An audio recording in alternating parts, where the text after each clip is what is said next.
Bueno, y ahora voy a dar lugar a nuestro último orador de este bloque. Él es José Ignacio Orlando. Ignacio, cuando quieras podés comenzar a presentar.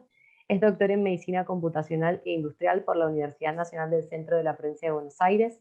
Actualmente es investigador asistente del CONICET en el grupo Yatiris del Instituto Pladema, y sus intereses de investigación se centran en la aplicación de aprendizaje automático y profundo, así como visión computacional para el análisis de imágenes y datos médicos, con especial énfasis en oftalmología.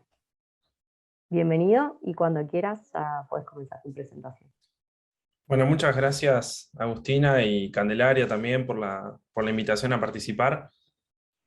Un poco lo que les voy a comentar en esta breve charla son algunos avances que hemos hecho en Retinar, que es una plataforma que pensamos, una plataforma nacional, que utiliza inteligencia artificial para facilitar la detección temprana de la retinopatía diabética. Bien, es más que nada comentarles algunos de los avances que hemos hecho en pos de lograr finalmente obtener esta plataforma. Bueno, para empezar a hablar un poco de estos temas necesitamos hablar de la diabetes, que es la otra gran pandemia que hoy por hoy sufre todo el mundo. Estamos hablando de una enfermedad que padecen 463 millones de personas y que se espera que hacia el año 2050 crezca en un 51% su prevalencia. En Latinoamérica no es la excepción, ahí se calcula alrededor de 32 millones de personas que sufren de diabetes, y se espera que incluso el crecimiento hacia el año 2050 sea mayor. Si nos concentramos solamente en Argentina, se calcula que hay 1,8 millones de personas entre los 20 y los 79 años que tienen diabetes, pero hacia el año 2045 se espera que crezca hacia 2,5 millones, que es más o menos un 6,9% de la población adulta estimada. Es una barbaridad de personas. Y además en Argentina hay una particularidad, que es que se estima que alrededor de un 50% de la población diabética todavía no sabe que tiene diabetes. Y la diabetes es una enfermedad que trae muchísimas complicaciones a nivel corporal que tienen que ver con complicaciones macrovasculares y microvasculares, que son consecuencias justamente de la elevada glucosa en sangre y que se manifiestan a través del pie diabético, que es una de las características que por ahí la gente más recuerda, la nefropatía diabética que afecta a los riñones, la cardiopatía diabética que afecta el corazón, la neuropatía diabética y la retinopatía diabética, que es la enfermedad o la complicación de la diabetes sobre la que nos vamos a concentrar a lo largo de esta charla. Bueno, la retinopatía diabética, como les decía, es una consecuencia de la diabetes. Es la primera causa de ceguera prevenible e irreversible en adultos en edad laboral. Esto quiere decir que es una enfermedad que se puede prevenir, pero que si no se previene a tiempo, los efectos que la enfermedad tiene son irreversibles. ¿Bien?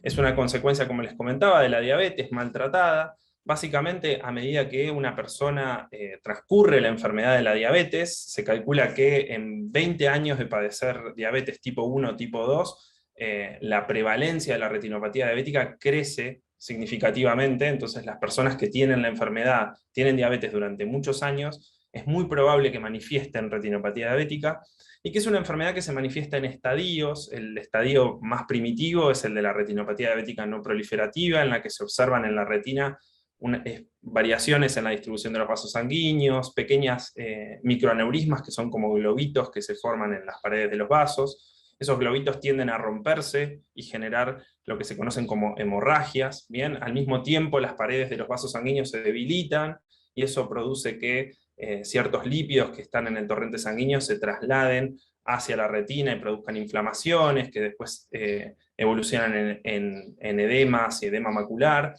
Y el estadio más avanzado, que se conoce como la retinopatía diabética proliferativa, es ese estado en el que la retina intenta generar vasos sanguíneos nuevos para llevar sangre a los lugares en los que la sangre no está llegando bien. Esos vasos sanguíneos son débiles, entonces se rompen y eso, bueno, alimenta un círculo vicioso que termina eventualmente afectando la visión de la persona y eventualmente también provocando ceguera. Y estos efectos son irreversibles de vuelta. No es factible recuperar la visión que se pierde por diabetes, al menos no de manera significativa.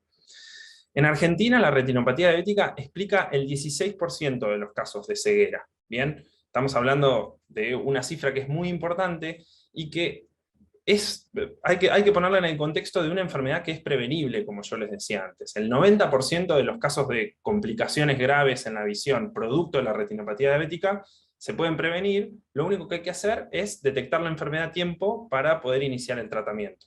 Entonces, para eso se le suele recomendar a la persona diabética ir al menos una vez al año al oftalmólogo o a la oftalmóloga para que chequee sus retinas y compruebe si hay signos de gravedad de la enfermedad. Sin embargo, yo les cuento esto de que una persona tiene que ir, una persona diabética tiene que ir una vez al año al oftalmólogo, pero en Argentina se calcula que el 77% de las personas diabéticas no cumple con el control oftalmológico anual. ¿Qué significa esto? Que hay un 77% de personas que se nos escapan de ese diagnóstico y que pueden eventualmente llegar tarde a iniciar el tratamiento. ¿Bien? Según un estudio que realizó el Hospital de Alta Complejidad El Cruce en Florencio Varela, más del 20% de las personas que van o que fueron en un periodo de tiempo que ellos analizaron a la consulta, presentando algún tipo de síntoma en la visión, ya llegaban en estado de ceguera legal. ¿Qué significa esto? Significa que veían formas borrosas, distinguían alguna luz, pero que la visión está muy disminuida y que ya es de vuelta esa pérdida de la visión irreversible. Si nos ponemos a analizar cuáles son los factores que hacen que haya tan baja adhesión al control anual, el principal de ellos es la poca disponibilidad de oftalmólogos. En Argentina, según cifras del 2015, se calcula que hay 3.500 oftalmólogos y oftalmólogas aproximadamente. Esto equivale a 8 oftalmólogos cada 100.000 habitantes, es muy poco, y eso que Argentina tiene unas tasas en relación al resto del mundo bastante interesantes, bastante altas. Pero si nos concentramos solamente en la población diabética, estamos hablando de un oftalmólogo o oftalmóloga cada 755 personas diabéticas. Es básicamente esto que estamos viendo acá. Uno cada 755. Esto implicaría que cada oftalmólogo tendría que atender solamente 2 diabéticos por día, todos los días del año, para poder asegurar esa cobertura de la que estamos hablando. ¿Bien? Se imaginarán que esto es ilógico, esto no se puede conseguir. Y al mismo tiempo, el otro factor que afecta significativamente a la adhesión, al acceso a ese diagnóstico realizado como control anual, es el motivo económico. Si nosotros usamos el nomenclador del Consejo Argentino de Oftalmología, por ejemplo, para analizar cuáles son los costos asociados a una consulta completa, desde la primera visita al oftalmólogo hasta hacerse un estudio de fondo de ojo, que lo analice un retinólogo, que se construya el informe y que se le presente al oftalmólogo para confirmar el diagnóstico e iniciar el tratamiento, estamos hablando de un costo particular de 30.000 pesos por paciente. Es una locura, es muy difícil de cubrir. Entonces tenemos que empezar a buscar cómo podemos hacer para poder llevar ese control anual a las personas que se nos están escapando hoy por hoy y que llegan a la consulta ya en condiciones de ceguera. ¿Bien? Bueno, la principal herramienta que hoy por hoy existe para darle solución a este problema es la telemedicina. ¿Bien? Es una alternativa de diagnóstico muy utilizada en todo el mundo, y en el caso de la retinopatía diabética está centrada específicamente en una modalidad de imagen que es la retinografía o la foto de fondo de ojo. ¿Bien? Estamos hablando de una modalidad de imagen médica que es no invasiva, ¿bien? O sea, no hay que invadir al paciente para tomar la imagen, es instantánea, se toma en el momento, no hay que esperar como una resonancia, un proceso que lleve mucho tiempo. Se calcula con este dispositivo que estamos viendo acá, que es un retinógrafo, y la imagen que obtenemos es esta que vemos acá, que nos permite ver si existen lesiones, bueno, nos permite ver la retina en su conjunto, pero además nos permite identificar si hay lesiones típicas de la retinopatía. Por ejemplo, acá lo que vemos es un paciente que tiene algunas hemorragias, que son estos puntitos rojos que ustedes pueden ver acá, estas manchitas, y que tiene además hemorragias en la fóvea, que esta es la región donde hay una mayor concentración de los fotorreceptores que utilizamos para leer, para poder manejar un auto, para ese tipo de cuestiones que requieren una visión bien precisa. ¿Bien? Entonces, observar hemorragias en esta zona suele ser un indicador de que este paciente necesita iniciar rápidamente un tratamiento. Bien, bueno, esto lo podemos hacer a través de la fotografía de fondo de ojo. Esto equivale al examen de fondo de ojo tradicional, a la oftalmoscopía. La única diferencia es que acá es una foto, o sea, eso queda, se guarda, es persistente y además es digital. Y existen dos versiones de cómo capturar una retinografía. Una de ellas es la midriática, que es donde se pone esa gotita en el ojo para dilatar la pupila y poder llegar mejor a ver el fondo de ojo. Y la otra opción, la no midriática, se basa en otros principios que permiten a la cámara llegar un poco más fácilmente a ver el fondo de ojo, y como no requieren dilatar previamente la pupila, este tipo de cámaras de fondo de ojo, nos permite facilitar mucho la tarea de captura, al punto tal de que no necesariamente necesitemos que un oftalmólogo la haga. Bien, podemos tranquilamente entrenar a un técnico, una técnica, un enfermero, enfermera, una persona que sepa manejar este dispositivo para tomar la fotografía de fondo de ojo. Esa fotografía se puede transmitir o se puede enviar a un oftalmólogo para que ese oftalmólogo la analice y pueda hacer el diagnóstico, y en función de eso llevar el diagnóstico ahí donde el oftalmólogo no está. Bien. A partir de entonces la cámara de fondo de ojos, que se pueden construir redes de telemedicina oftalmológica. Para eso lo que se hace en todo el mundo es tratar de colocar nodos de captura en diferentes regiones, que pueden ser salas de primeros auxilios, o no sé, en cualquier lugar donde se pueda poner una cámara de fondo de ojo y haya un técnico que las pueda capturar. Bueno, pueden concurrir ahí personas diabéticas a hacerse su control anual, se les toma ahí la imagen. Esas imágenes se transfieren a un centro remoto de informes, donde tenemos una serie de especialistas que lo que van a hacer va a ser ir analizando esa cola de retinografías que van recibiendo, y a partir de su análisis emitir el diagnóstico y tamizar, este proceso se llama tamizado, a aquellas personas que se detectan como de riesgo y que necesitan ser tratadas. Una vez que se detecta a esas personas, lo que se hace es recomendarlas a determinada institución para tratamiento, donde también hay especialistas que son los encargados de finalmente hacer el tratamiento del paciente para que esa persona no se quede ciega. Esto que yo les presento acá parece muy bonito, parece muy perfecto, pero tiene sus limitaciones. Una de ellas tiene que ver con la calidad de las imágenes. ¿Bien? Como es un técnico, la persona que adquiere los estudios, puede ser que haya fotos de fondo de ojo que estén mal capturadas, por diversos motivos. Por presencia de alguna patología que cubre, una opacidad que cubre el fondo del ojo, o porque hay demasiada luz en el ambiente, entonces la foto sale quemada. Bueno, hay diferentes motivos que pueden generar que haya fotos que se capturen mal. En consecuencia, los especialistas reciben fotos que no pueden diagnosticar, y por ende necesitan que el paciente vuelva a ir al nodo de captura para que se tome un nuevo estudio, y eso afecta mucho la eficiencia de la red en general. Esa es una de las dificultades. Y la otra tiene que ver con que estas redes en general no escalan. Si yo agrego más y más y más nodos de captura, o tengo muchas personas diabéticas en cada uno de estos centros de captura, la cantidad de imágenes que yo tengo que analizar es mucho mayor, la cantidad de especialistas que necesito dedicar a diagnóstico crece significativamente, pero como la cantidad de oftalmólogos es finita, empiezo a tener más oftalmólogos dedicados a la parte de diagnóstico que a la parte de tratamiento, que en definitiva es lo que nosotros no podemos reemplazar de ninguna forma. Entonces, analizando un poco estas dificultades y viendo cuáles son las experiencias internacionales que hay en este sentido, fue que nosotros decidimos crear o ideamos Retinar, que es una plataforma que va a usar inteligencia artificial para hacer un diagnóstico asistido de la retinopatía diabética, en una alianza estratégica que hicimos con el Hospital El Cruce, la Universidad Nacional del Centro de la Provincia de Buenos Aires, donde funciona el Instituto Pladema, donde yo trabajo, y el CONICET. ¿Cuál es la idea principal de Retinar? Con Retinar nosotros contemplamos 3 módulos principales. Uno que tiene que ver con asistir a los técnicos en la captura de los estudios en los nodos remotos, de forma tal que esa captura sea de buena calidad y nos permita pasar al paso siguiente, que es brindar a través de inteligencia artificial un prediagnóstico que nos permita tamizar los casos de riesgo. Y finalmente, una tercera etapa en la que queremos darle herramientas al oftalmólogo o a la oftalmóloga para que pueda hacer un informe detallado de esos casos considerados de riesgo, que sirva para orientar el tratamiento posterior y que le facilite al paciente poder acceder al mejor tratamiento posible para su patología.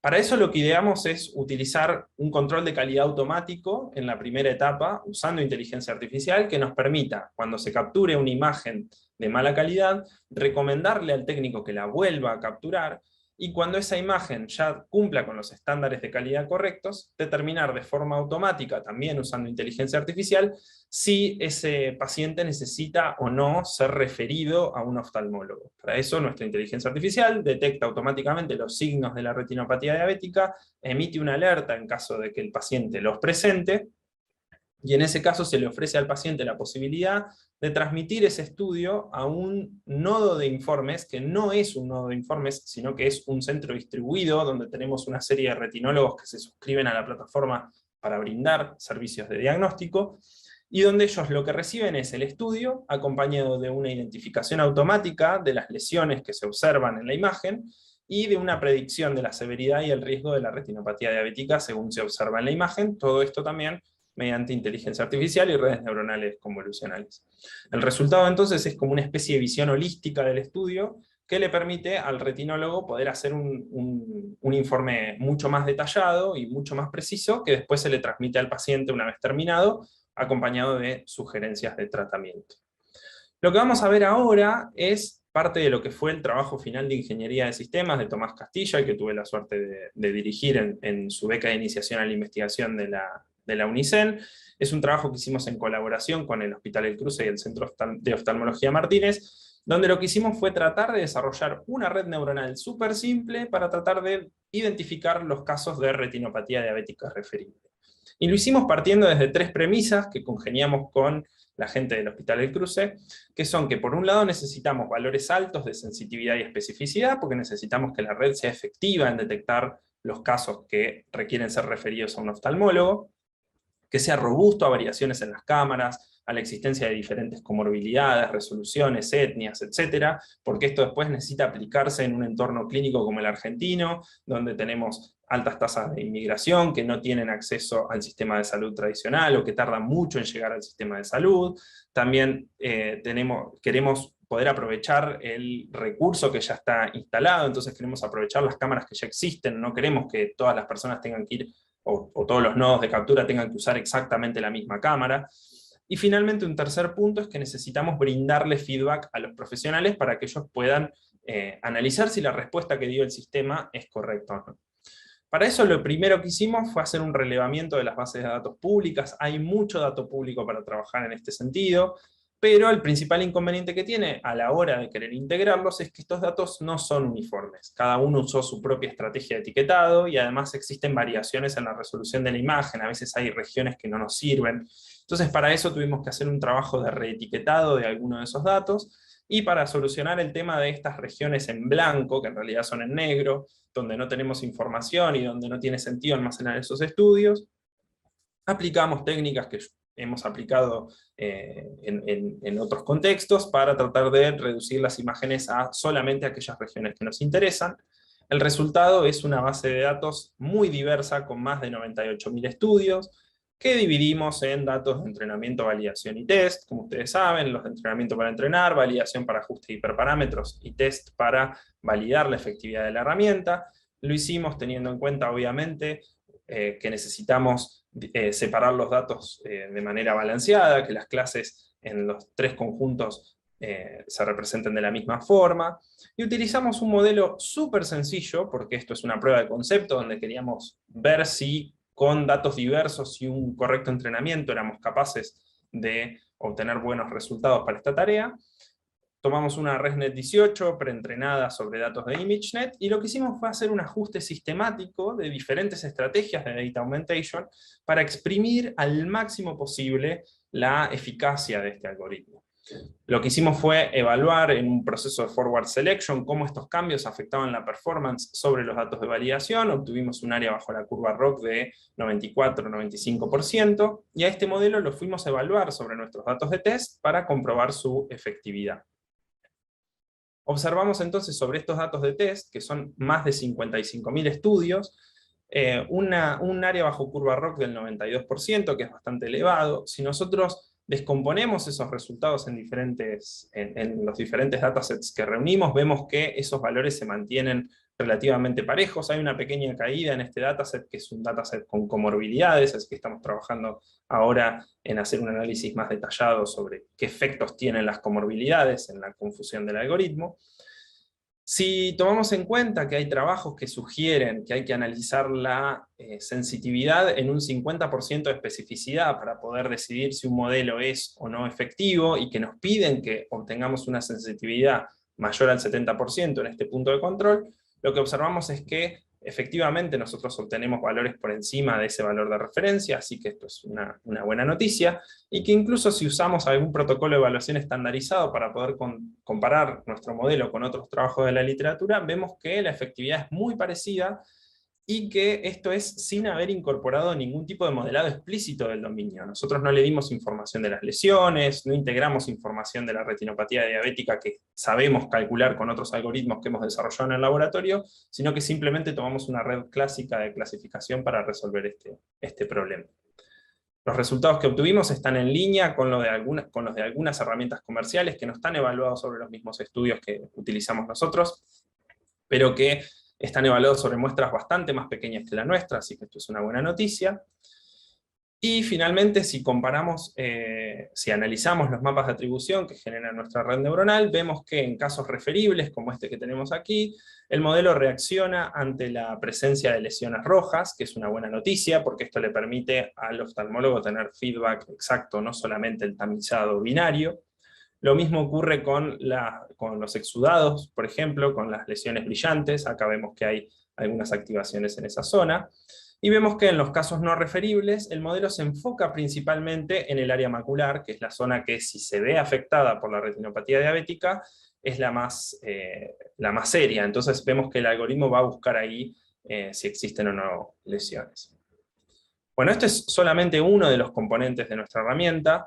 Nosotros actualmente estamos en una fase de desarrollo de un primer MVP, donde lo que estamos haciendo es trabajar en un estudio retrospectivo de la eficacia de este algoritmo que les presenté recién, y estamos haciendo una evaluación comparativa más estandarizada respecto a otras bases de datos y respecto a otros trabajos de la literatura, y estamos trabajando en la parte del control de calidad automático.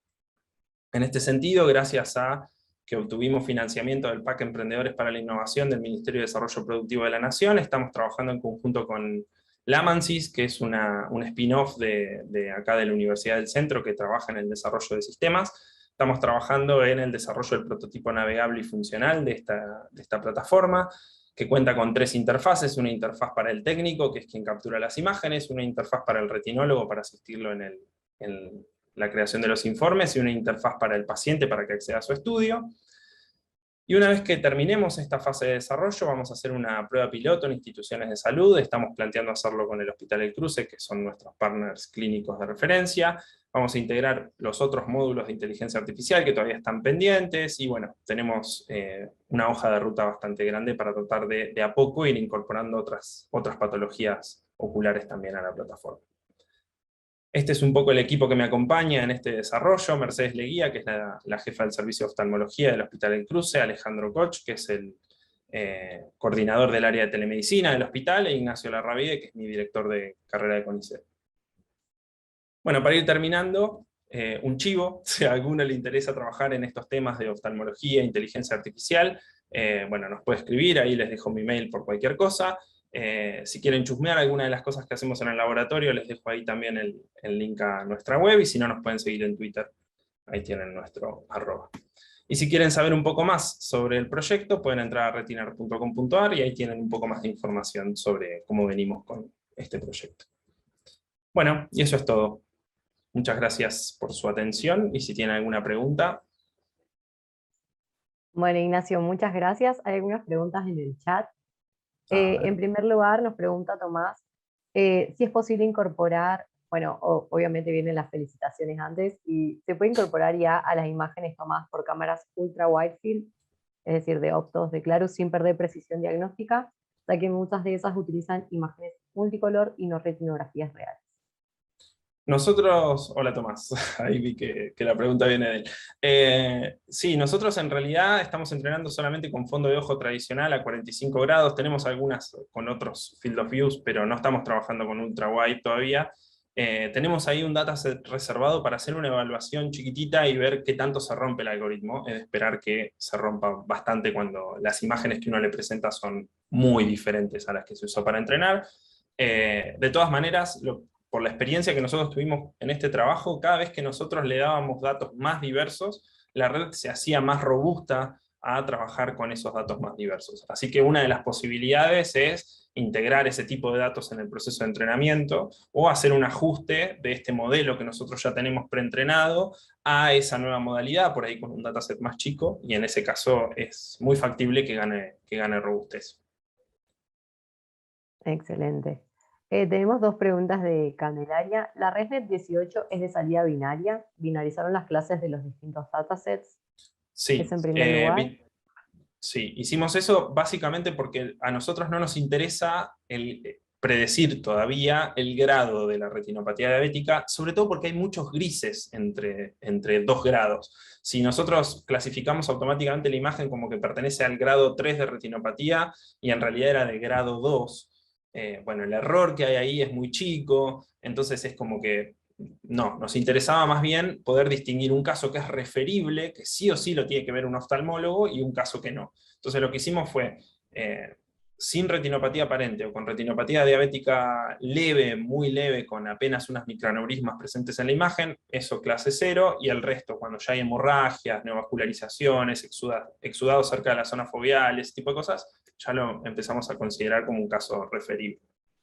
Excelente. Y también nos pregunta algo más general, cuando el profesional diagnostica la imagen de retinografía, ¿le sirven también los datos clínicos del paciente y su historia clínica? ¿O podría hacer la evaluación de la misma forma solo con la imagen y sin ningún contexto? Sí, siempre cuanto más información clínica se integre, por ejemplo la hemoglobina glicosilada, ese tipo de información extra le da también complementa la visión de solamente mirar una foto de fondo de ojo. Hay que tener en cuenta de todas formas que nosotros, la forma en la que pensamos Retinar es como una plataforma de telemedicina oftalmológica. El nodo de captura va a seguir existiendo, y en el nodo de captura rara vez vos vas a tener un oftalmólogo o una persona que sea capaz de medirte la hemoglobina o de sacarte ciertos parámetros clínicos. Por ahí sí la presión arterial y ese tipo de cosas, pero si le complicás mucho el dato clínico que necesitas al algoritmo, lo que vas a terminar haciendo es perdiendo la idea esta de tener nodos de captura bobos, si se quiere, colocados en cualquier lugar donde haya una cámara de fondo de ojo y se puedan tomar el estudio rápidamente. Pero sí, cuanto más información se integre, mejor. Y obviamente ya hay mecanismos en el estado del arte para integrar este tipo de información en redes neuronales, así que sí, hay un montón para hacer en este sentido. Genial. Y luego tenemos una pregunta de Leonardo. Nos pregunta, bueno, muy bueno lo que hicieron. En cuanto a la calidad de las imágenes, entiendo que los datasets públicos tienen mucha variabilidad e imágenes de mala calidad. ¿Qué criterios usaron para eliminar las imágenes no útiles que agregaban ruido?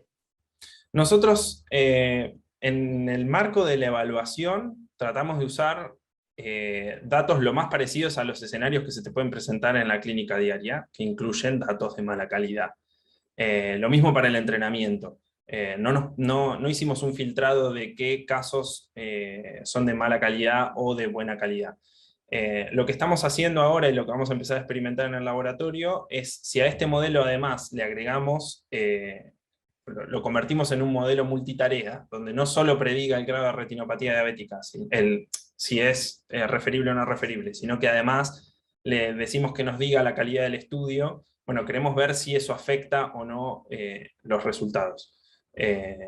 Así que no lo tuvimos en cuenta al momento de partir los datos, no sacamos datos de mala calidad porque justamente queríamos ver qué le pasaba al algoritmo en presencia de ellos. Los próximos pasos a seguir involucran, por un lado, integrarlo en el proceso, integrarlo de forma explícita en el proceso de entrenamiento como un modelo multitarea, y por otro lado, diferenciar al momento de evaluar qué ocurre con imágenes de buena o mala calidad. Una cosita chiquitita sobre eso, a veces ocurre que las fotos de fondo de ojo parecen de mala calidad porque la persona tiene cataratas, entonces por la opacidad en el lente uno no llega a ver bien el fondo de ojo. Nosotros hicimos una evaluación sobre, no hicimos cuantitativa, pero hicimos cualitativa, estamos trabajando en la cuanti ahora, sobre algunos casos con cataratas, y lo que vimos es que el modelo anda bastante bien incluso cuando hay opacidades en el fondo de ojo. Entonces es de esperar que incluso si la imagen está un poco quemada o no es de una calidad óptima, el algoritmo pueda extraer un poquito extra de información. Pero se supone que de todas maneras, en el enfoque que nosotros estamos pensando, la red neuronal del principio que descarta los casos de mala calidad, le va a pedir al técnico que lo vuelva a capturar a ese estudio.